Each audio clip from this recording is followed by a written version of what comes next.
जय सिया राम। सब सुख लहे तुम्हारी सरना, तुम रक्षक काहू को डरना। श्री हनुमान जी की कृपा हो जाए, हनुमान जी प्रसन्न हो जाए तो भक्तों की बिगड़ी तुरंत बन जाती है।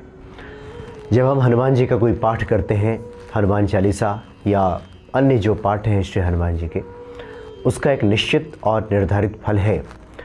लेकिन हनुमान जी अगर कृपा कर दें तो, क्योंकि कई बार होता है कि बहुत पाठ करने के बाद भी हमारा जब मनोनुकूल पूरा नहीं होता तो हम फलों की आकांक्षा को लेकर, फलों की चाहत को लेकर हम बेचैन और उद्विग्न हो जाते हैं कि हमारे काम तो सिद्ध हो ही नहीं रहे, हमारे काम तो बन ही नहीं रहे। इसलिए बहुत महत्वपूर्ण है ये समझना कि हनुमान जी कृपा कर दें तो अब आप जो पूजा करते हैं उसका प्रतिफल है वो मिल जाएगा, लेकिन कृपा ये तो हमारे संबंधों पे आधारित है। हमारा संबंध किस प्रकार से है श्री हनुमान जी से, हमारा जो प्रेम है वो कितना दृढ़ है, कितना मजबूत है, कितना गहरा है, इस बात पे निर्भर करता है। इसलिए जब कभी हम बात करते हैं किसी भी कार्यक्रम में तो हमेशा ये कहते हैं कि हनुमान जी कृपा कर दें तो, हनुमान जी प्रसन्न हो जाएं तो। अब कब कृपा करेंगे, उनकी प्रसन्नता के लिए क्या हम करें, इन्हीं सब उपायों में भक्त लगे भी रहते हैं। जो भी बाह्य उपक्रम हम देखते हैं, बाह्य जो हम कार्य करते हैं, जो कर्मकांड करते हैं, गंगा स्नान करते हैं, तो इसके पीछे मूल भाव यही होता है कि ईश्वर के प्रति हमारा प्रेम, हमारी भक्ति बढ़ जाए। अभी पिछले दिनों प्रयागराज जाने का सौभाग्य प्राप्त हुआ था महाकुंभ में। तो वहाँ पे सिविल लाइन्स जो प्रयागराज का है वो काफ़ी समृद्ध एक तरह से इलाका है वहाँ का, उस शहर का। वहाँ पे हनुमान जी का एक बड़ा प्राचीन मंदिर है। उस मंदिर के बारे में कहा जाता है कि उस मंदिर की स्थापना, हनुमान जी की पूजा अर्चना एक ब्रह्मचारी जी नामक संत किया करते थे। आज से 60-70 साल पहले की बात है। वो ब्रह्मचारी जी थे और हनुमान जी के प्रति उनकी बड़ी अटूट श्रद्धा, आस्था थी। लोग उन्हें सिद्ध कहते थे कि वो सिद्ध पुरुष थे, जिसके बारे में कुछ भी कह दें, कोई पूजा बता दें तो फलित होकर ही रहता था। अगर किसी को भी कुछ कह दें कि आप ये पूजा कर लीजिए, हनुमान जी की ये आराधना कर लीजिए, इस मंत्र का जप कर लीजिए, तो उसका प्रतिफल हमें प्राप्त हो ही जाता था। तो बड़े अलौकिक वो संत रहे, उनके बारे में काफ़ी कुछ जानने समझने का मौका मिला। और ये मंदिर भी बड़ा अलौकिक है। यहाँ के लोगों की मान्यता है कि अगर कोई सच्चे भाव से, श्रद्धा भाव से वहाँ जाकर दर्शन करता है तो उसकी मनोकामना पूरी हो जाती है। अभी वहाँ के एक पुजारी जी, संत जी से मुलाकात हुई जो कि ब्रह्मचारी जी के शिष्य भी रहे हैं।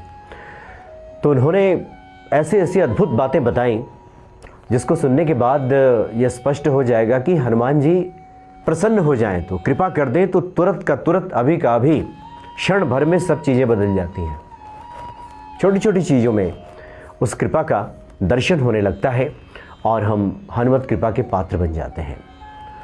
उन्होंने कई किस्सों को साझा किया मेरे साथ। एक उसमें बहुत महत्वपूर्ण किस्सा है और एक तरह से बहुत बड़ा संकट ही इसको कह सकते हैं जब आप सुनेंगे, और किस प्रकार से संकटों का निवारण हुआ। ये सुंदर कांड की एक चौपाई के माध्यम से भक्त के संकट का निवारण हो गया। और उन्होंने बहुत से लोगों को ये बताया, अलग अलग अगर संकट है, विपदा है, जीवन में परेशानी है, तो सब में इस चौपाई का अगर हम सुमिरन करते हैं, जप करते हैं विशेष विधि से, तो हमें सफलता प्राप्त हो जाती है और हम हनुमत कृपा के पात्र बन जाते हैं।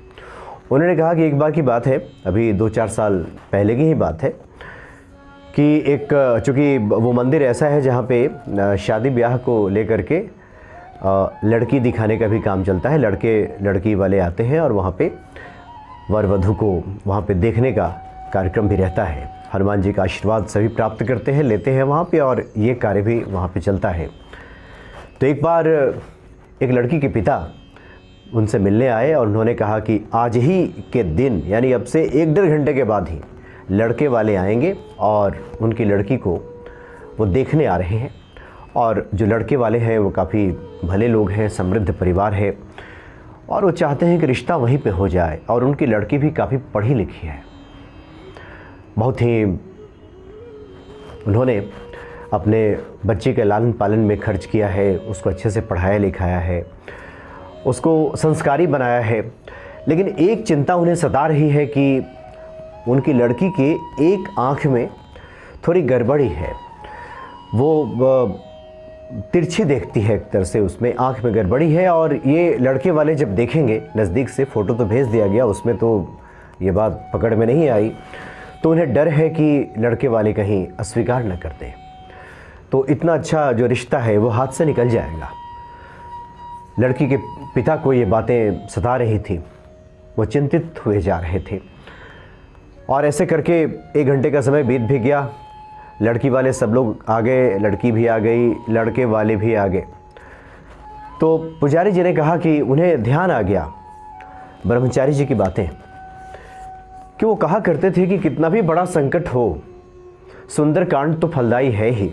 सुंदरकांड का कोई पाठ करे तो उसका फल तो प्राप्त हो ही जाता है। अब समय भी नहीं है। एक ऐसी महत्वपूर्ण चौपाई है उसकी कि सच्चे भाव से जब आप हर तरफ से हार गए हो, थक गए हो, अब लगता है कि अब तो हनुमत कृपा के बिना काम चल ही नहीं पाएगा, ये पुरुषार्थ से अब बात नहीं बनने वाली है, इस समझाने बुझाने से, हमारी योग्यता से, हमारी मेहनत से अब कार्य सिद्ध होने वाला नहीं है। और हनुमान जी के सामने हाथ जोड़ के बैठ जाएं और इस चौपाई का अगर जप करें तो ये हो नहीं सकता कि हनुमान जी कृपा न कर दें। हनुमान जी तुरंत प्रसन्न हो जाएंगे। और बड़ी अद्भुत ये चौपाई है, लेकिन इसके पहले इसके भाव को भी समझना आवश्यक है। पंडित जी ने बताया उस लड़की को, इस घटनाक्रम को संक्षेप में बताया कि माता सीता का अपहरण करके ले गया है रावण, और वहाँ उसने अशोक वाटिका में रखा है। श्री हनुमान जी वहाँ पे जाते हैं राम जी का दूत बन करके, सीता माता का आशीर्वाद प्राप्त करते हैं, उसके बाद लंका का दहन करते हैं। और अब हनुमान जी वहाँ से विदा लेने वाले हैं, माता सीता के सन्मुख उपस्थित हो जाते हैं। उसके बाद की ये चौपाई है और ये बहुत ही महत्वपूर्ण चौपाई है। इसमें माता सीता कहती हैं श्री हनुमान जी से, और बड़ा इसमें रहस्य छुपा हुआ है। इस रहस्य को भी समझने की आवश्यकता है कि कितना गूढ़ रहस्य इसमें छुपा हुआ है।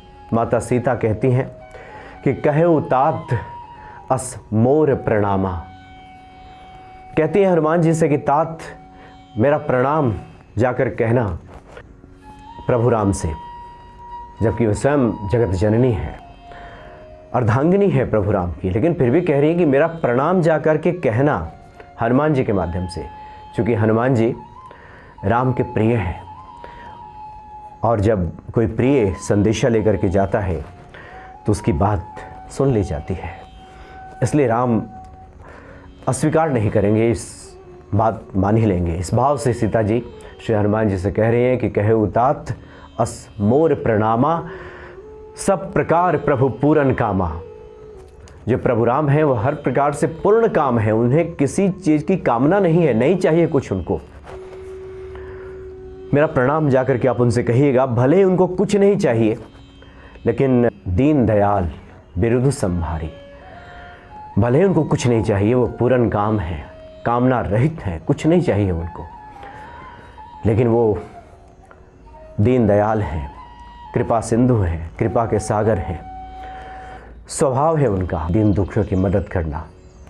इतना ही नहीं, माता सीता कहती हैं कि तात सक्रसुत कथा सुनाय हो, हे तात, हे हनुमान जी, उनको याद दिलाइएगा।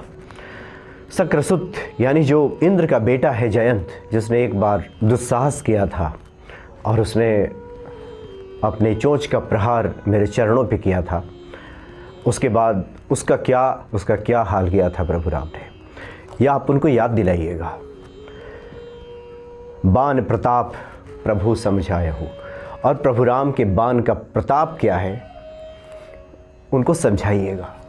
यानी प्रभु राम के बाण का प्रताप क्या है ये उनको जाकर के आप समझाइएगा। सीता जी कह रही है श्री हनुमान जी से कि उनको समझाइए कि उनके बाण का प्रताप क्या है।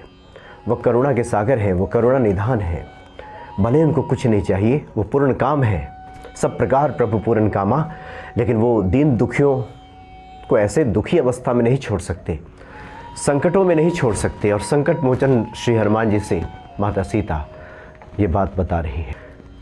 तो ये बड़ी अद्भुत ये चौपाई है। उन्होंने कहा, वो संत जी हैं, उन्होंने उस लड़की से कहा कि अब समय तो यहाँ है नहीं, यहीं बैठ जाओ हनुमान जी के सामने, 10 मिनट का समय लगेगा, 51 बार इसी चौपाई को तुम हनुमान जी को सुना दो कि कहे उतात असमोर प्रणामा, सब प्रकार प्रभु पूरन कामा, दीन दयाल बिरुद संभारी, हरहु नाथ मम संकट भारी। इतना बड़ा संकट आया है, आप हनुमान जी को ये बता दो, सुना दो। और उस लड़की ने ऐसा ही किया। और आश्चर्य की बात यह है कि जब लड़के वाले ने लड़की को देखा तो लड़के के घर के सब लोग इस शादी के खिलाफ हो गए कि लड़के से कोई मैचिंग नहीं है, कोई मैच नहीं है, लड़का बहुत अच्छा है, उसका मुकाबले लड़की ठीक नहीं है, ये शादी नहीं हो सकती। लेकिन लड़का अड़ गया कि नहीं, शादी होगी तो इसी लड़के से होगी। और वो मोहित हो गया एक तरह से। हम दुर्गा सप्तशती में जो पाठ करते हैं और दुर्गा देवी की जो आराधना करते हैं और कहते हैं कि ओम ज्ञानिनापि चेतांसी देवी भगवती ही सा बलादा कृष्य मोहाया महामाया प्रक्षति क्लिंगोम, कि हे देवी, आप तो ज्ञानियों के चित्त को भी बलपूर्वक खींचकर मोह में डाल देती हैं। वो अच्छा लगने लगता है व्यक्ति। इस संसार में कोई किसी को नहीं पूछता, जब ईश्वर की कृपा होती है तो वही पूज्य बन जाता है, वही अच्छा लगने लगता है, वो हर प्रकार से सुंदर हो जाता है, वो हर प्रकार से कहीं से भी कहीं उसको वो काटने योग्य नहीं रह जाता, वो आलोचना के योग्य नहीं रह जाता अगर ईश्वर की कृपा हो जाती है तो। और ऐसा ही हुआ, वो लड़का अड़ गया इस बात पे और उसी लड़की से फिर शादी हुई उस लड़के की। इतना बड़ा प्रताप है सुंदरकांड के इस चौपाई का। चूँकि माता सीता भारी संकट में है, विपदा में है, और वहाँ पे श्री हनुमान जी को ये वो सुना रही हैं कि आप जा कर के मेरा प्रणाम कहिएगा उनको, प्रभु राम को, क्योंकि आपके माध्यम से प्रणाम पहुँच जाएगा श्री राम जी के पास। चूँकि राम दुआरे तुम रखवारे, होत न आज्ञा बिनु पैसारे, बिना आपकी आज्ञा के, बिना आपके चाहे, बिना आपके मिलाए कोई राम से मिल नहीं सकता। और आप प्रभु राम से कुछ कह दें और वो अस्वीकार कर दें, ऐसा हो नहीं सकता। तो बड़ी अद्भुत महिमा है इस चौपाई की। तो संत जी ने कहा कि हम ये पूरा उनका इंटरव्यू हम लोग आगे सुनेंगे। उन्होंने कहा कि कई मौके पर अलग अलग तरीके से, एक तो ये है कि जो लोग संकटों में रहते हैं, हनुमान चालीसा का जब पाठ करते हैं, हनुमान चालीसा में इसका अगर संपुट लगा दिया जाए, संपुट का मतलब एक बार पुनः संक्षेप में हम बता देते हैं कि प्रत्येक दोहा और चौपाई के पहले और बाद में, जैसे श्री गुरुचरण सरोज रज निजमन मुकुर सुधार, वर्णव रघुबर बिमल जस जो दायक फलचार, हम जो पढ़ते हैं उसके पहले ये लगा देना है कि दीन दयाल बिरुद संभारी, हरहु नाथ मम संकट भारी, और फिर बाद में भी लगा देना है उस दोहे के बाद। ऐसे ही प्रत्येक दोहा और चौपाई के ऊपर और नीचे इसको बांध दिया जाता है इस चौपाई से, तो इसको संपुट कहते हैं। तो अगर संपुट लगा करके श्री हनुमान चालीसा का पाठ किया जाए, कितना भी बड़ा संकट हो, कितनी भी बड़ी विपदा हो, हनुमान जी उन संकटों से तुरंत उबार लेते हैं ऐसे भक्तों को। इसलिए जो लोग भी परेशान हैं कि हमारा संकट दूर नहीं हो रहा, संकट टल नहीं रहा, जीवन में हम परेशान हो चुके हैं, तो विश्वास रखिए, आप जो पूजा करते हैं उस पूजा का एक ही उद्देश्य है कि हनुमान जी के प्रति हमारा संबंध स्थापित हो जाए, ये भक्ति बढ़ जाए। इसलिए हम कहते हैं कि कृपा कर दें हनुमान जी। तो 108 पाठ हम करें या फिर 1000 पाठ करें, उसका फल हमें प्राप्त होगा, लेकिन कृपा तो जय हनुमान कहने से भी हो जाती है। और कई बार ये होता है कि समय लग जाता है। इसलिए ये भक्ति, ये प्रेम, ये विश्वास बढ़े, इस पे ध्यान देने की आवश्यकता होती है। और हनुमान जी तो संकट मोचन है, अपने भक्तों को संकटों में छोड़ ही नहीं सकते। और माता सीता जी स्वयं कह रही हैं कि पूरन काम प्रभु राम, भले उनको कुछ नहीं चाहिए, लेकिन स्वभाव तो है उनका भक्तों की रक्षा करना, भक्तों को संकटों से निकालना। अपने स्वभाव को कैसे भूल सकते हैं? उनके बाण का जो प्रताप है वो समझाइए उनको जा कर के कि वो स्वभाव के अनुकूल कार्य करें, दीनों पर दया करें, भक्तों की रक्षा करें। जो प्रभु राम का स्वभाव है, इस स्वभाव के तहत वो कार्य करें। तो बड़ा अद्भुत ये चौपाई है। और भक्ति भाव से जो भी भक्त श्री हनुमान जी के सामने बैठ करके इस चौपाई का गान करते हैं, सुनाते हैं, जप करते हैं, तो श्री हनुमान जी निश्चित ही उस भक्त को संकटों से उबार लेंगे। जय सिया राम।